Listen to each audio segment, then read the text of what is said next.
1914, Gavrilo Princip killed Archduke Franz Ferdinand, sparking anger between Serbia and Austria-Hungary.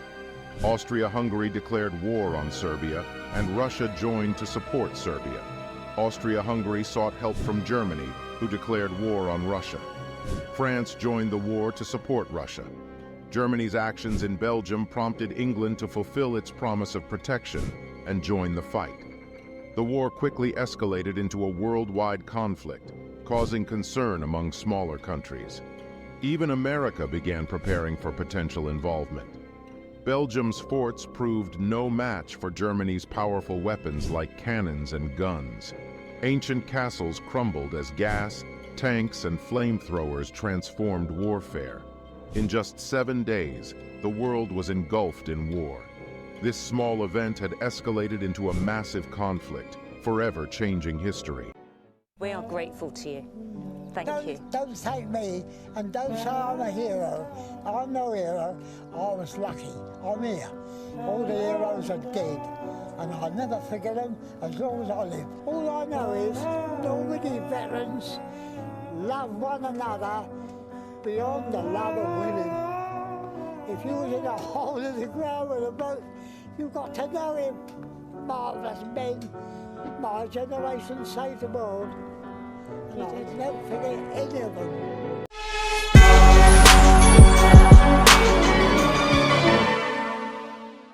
Ladies and gentlemen, welcome to the Sheepkey Shear podcast, where here we talk about people, politics, and popular culture. I'm your host, the one and only Austin Creed, and today we're going to dive into something that I've come to understand, and it's going to branch into many different topics today. But the one thing I really want to drive home today is this statement. The death of one man caused the slow, agonizing death of the West. Now, in the first clip I played for the opening of the show, it was about Franz Ferdinand, the Archduke of Austria-Hungary. His death signaled the start of World War I, which then led into World War II, which then led into the reconstruction of the world, how we now understand it today, and in many ways paralyzing Europe and destroying its history and giving rise to the world we now live in today. Now, I want to show that I'm going to play this video because I think it's really well done. Now, fair use. Here, give me 1 second. Let me share the screen here. So I want to watch this video with y'all, how World War I led to World War II by the History Channel. Fair use to them. Let's go through this video and you'll understand what I'm talking about. But before I do that, I want to give y'all a taste of it. But before we go into that, I want to ask y'all a question real quick. The question is this. What are your thoughts on... Now, I know World War I and World War II have basically been done to death. I am aware of this. Everyone is aware of this. Whether it's the Holocaust, whether it's... Most people, when they hear history, they immediately become uninterested, and they don't want to... They've kind of had it and done, and they're over. They don't care about it anymore. It was their grandfather or their great-grandfather's conflict. They don't really feel that relation to it anymore. They think of it as very ancient history, when in fact it was just barely 100 years ago, which may seem like a long time to you, but my grandfather grew up at the end, in the end of World War II. I mean, I'm sure yours did too if you're a young person, or if you're a millennial or Gen X. Your grandfather probably fought in World War II or remembered World War I. This is not as far away as you might think, and it affects the world we live in today in ways that you couldn't imagine. But we're going to dive into it on the show today. So my thought is, here's my question. What avenue of life do you think the West has not recovered from the 20th century? What aspect of the 20th century clearly defines an area in the 21st century? So while we're doing that, I am going to show this video to y'all. Fair use of the History Channel. Let's get into that. Here we go.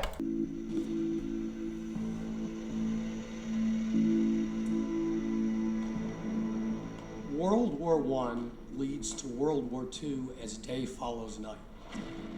By the end of World War I, everybody is looking to get advantage. I mean, when you look at the technological differences between the start of World War I to World War II and beyond, it's not hard to figure out. I mean, when you look at, they came in on horseback at the beginning of World War I, and then they leave in planes at the end of World War I. Huge levels of advancement are just blown through during World War I, which then gave rise to World War II. World War I was avoidable.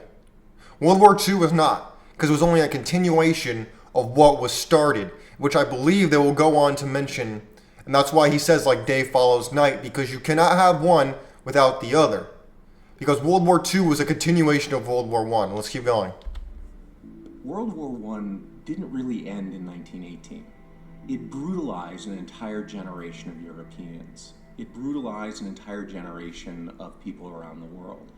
And it made them realize that war on this scale was not only possible, but actually thinkable. I mean, because before this point, the Industrial Revolution had not yet occurred, and war was still how we see it in the textbooks. It was one side lines up here, other side lines up over here. They fight, they go down, blah, blah, da, da, da, da, da, da, and they attack, and they end it, and that's it.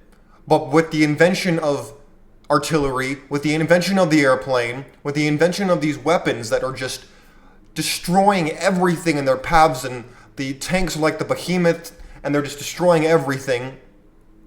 Warfare had never been fought like it had been in World War I. World War I changed the game forever, just as nuclear weapons changed the course of World War II.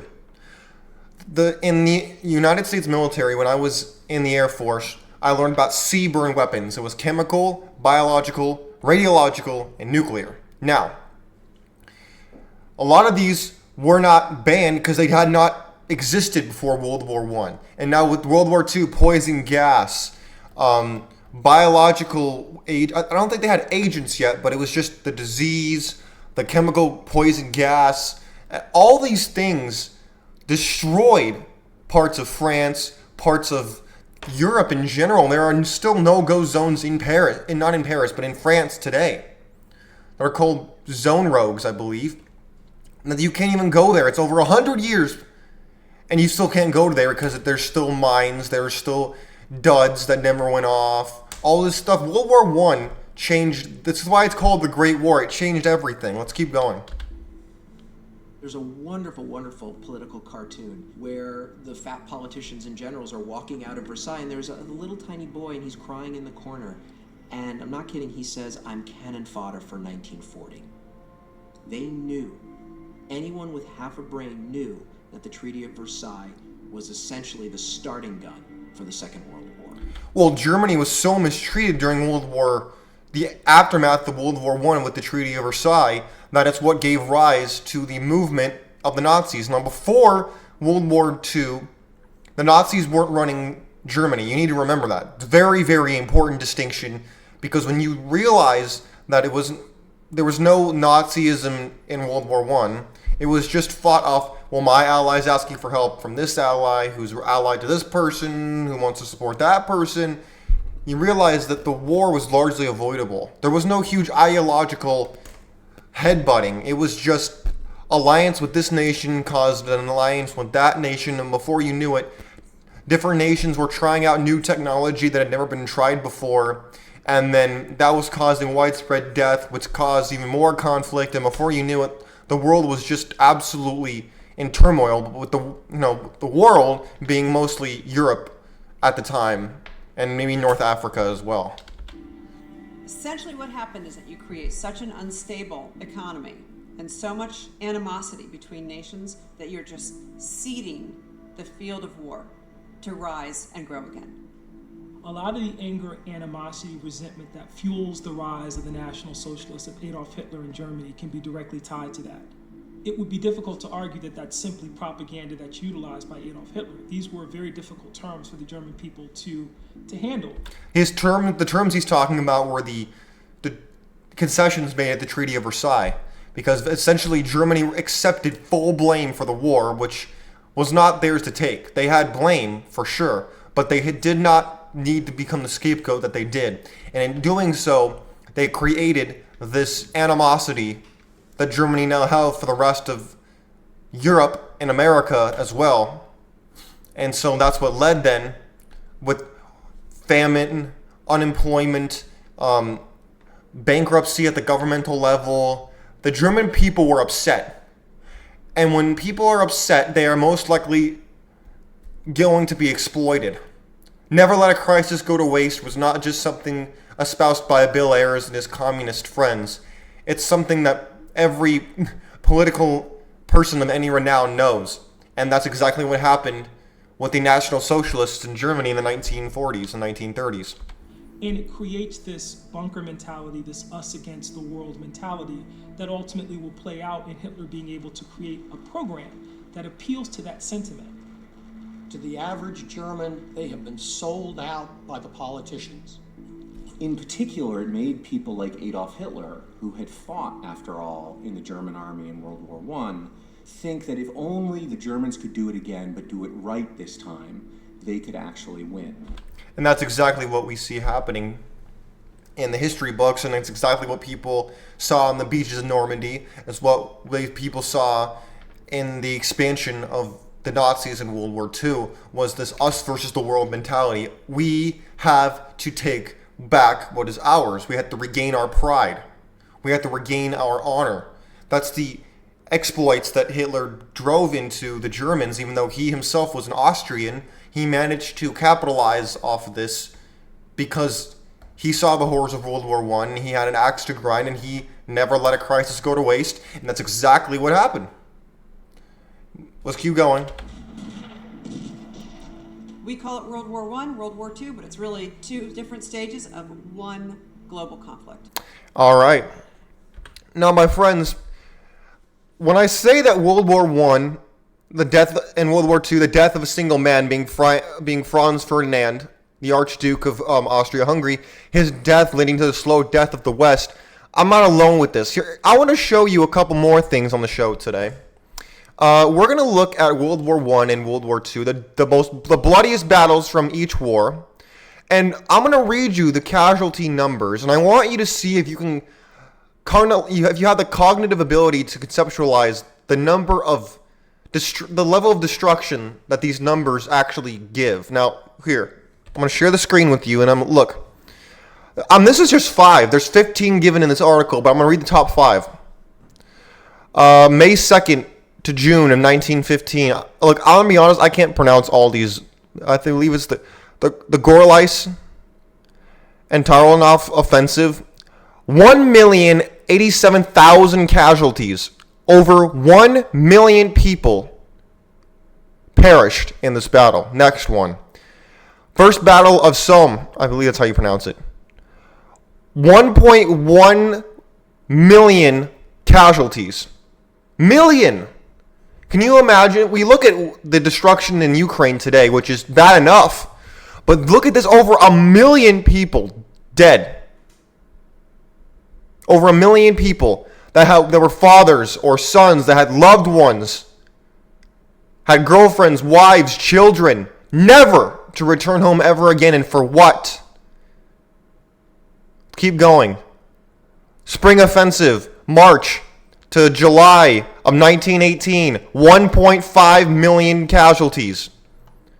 100 Days offensive, almost 2 million, 1.85 million casualties. The Brusilov offensive, from June to September of 1916, 2.3 million casualties. My friends, these were all men, women, children, I assume, as well. But these were men who were fathers, sons, had loved ones, and all were from small villages, large cities, that would never come back, never. And this isn't back when the world today has 7 to 8 billion people, I think, in the world today. The world was not as populated as it was now. About, I think it was 4 to 5 billion. And we're talking about millions of people just getting knocked off. Millions. And that's just in World War I. Let's go to World War II. The Battle of Okinawa. What does it say? Oh, here it is. 100,000 Japanese combatants were slain. 150,000 civilians. The kamikazes of 12,000 American soldiers died. Let's go to the next. D-Day, the veteran I played on the second clip in the beginning of the show, was a Normandy veteran. I believe he was from the United Kingdom. Let's look at this. One of the most infamous battles, I believe, in American history, if not in world history, was D-Day. We celebrated as we should.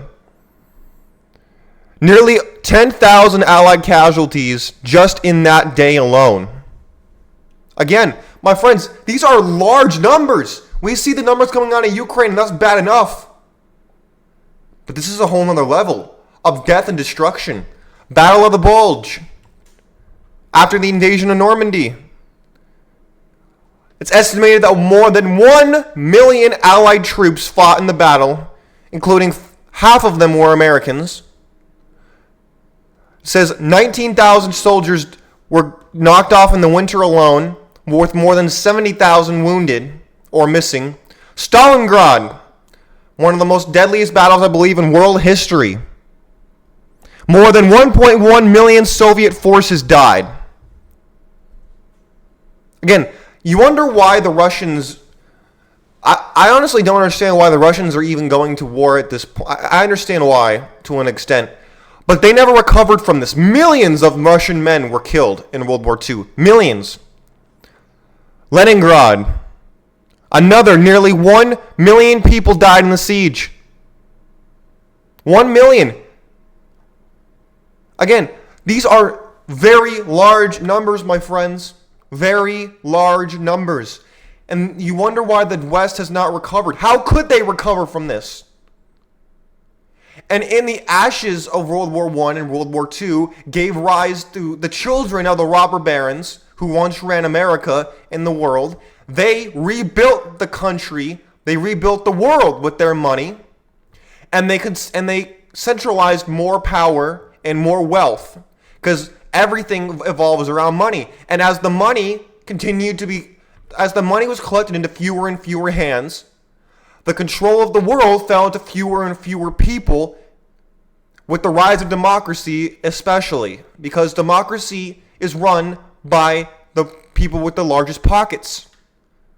A lot of ways, with the campaigns and whatnot that we have in this country today, the politicians are nothing more than marionettes on the stage with the puppeteers being the people with the money, pulling the strings behind the scenes. Much in the same way you could see as in Plato's allegory of the cave. It kind of functions in the same capacity. We see the shadows on the wall, but we see not the people who cast the shadows on the wall, or the people whose shadows are being sent against the wall. We don't see it because we are so busy looking at the shadows, we don't understand where it's even coming from. Now, that's why I say the death of a single man is leading to the slow death of the West, because as the money is centralized into fewer and fewer hands, I believe it was Oswald Spanger who wrote The Decline of the West in 1922. He talked about this concept of socialism is merely capitalism for the lower classes. In other words, he understood the concept that with the rise of socialism, the rich would have more and the poor would have less. The middle class would erode, and then would evolve into a society of the haves and the have-nots. There wouldn't be people that had more than the poor, but less than the uber ultra wealthy. No, there would be the haves and the have-nots. You can't redistribute future wealth, and that's why socialism has largely not worked. But my friends, this is why the death of Franz Ferdinand fueled the decline of the West, because you look at how many people in the Western nations died in the 20th century alone. Staggering numbers, millions, hundreds of millions of people were just dead, whether they be soldiers, civilians. Never to pass on their legacy, never to reproduce, to limit the gene pool even farther, to never be able to produce things for society, for the societies in which they lived. The West has not recovered from this. And that is why we see a lot of the policies, the people in power, and the puppeteers that are now emerging from behind the scenes. That's why we have the governments we have, why the people have the attitudes that they have. It's all a reaction to what has already happened that seems like it happened so long ago that it's so far removed from modern day society, when in fact the opposite is true. Because it was the same people who fled from Germany, from the Soviet Union and other places, in Italy, and they came to America, they came to Britain, they came to France, and they passed on their ideologies to the young people of each country and to the world. And that is why we have the world we have today. Because ideas do not have borders. And that is why we have the nations we have today. My friends, what are your thoughts on this? Am I too far removed? What were your thoughts on the show today? If you have anything you want to add, please feel free to tell your story, your grandfather's story, whoever it is you want to do. I would love to hear it. You can find me on Twitter at Sheep Get Sheared, or you can leave it in the comment section of the video that you're watching on YouTube or on Rumble. I have tons of other shows you can listen to that are all 100% free. But my friends, until next time, I want to tell you that if you have a similar mindset, you're not alone. And if you see what's going on, you need to speak out. You need to let your voice be heard, because there are so many people who agree with you, myself probably included. My friends, God bless you. God bless your family, and God bless America. We're out of here. Enjoy your day. Peace.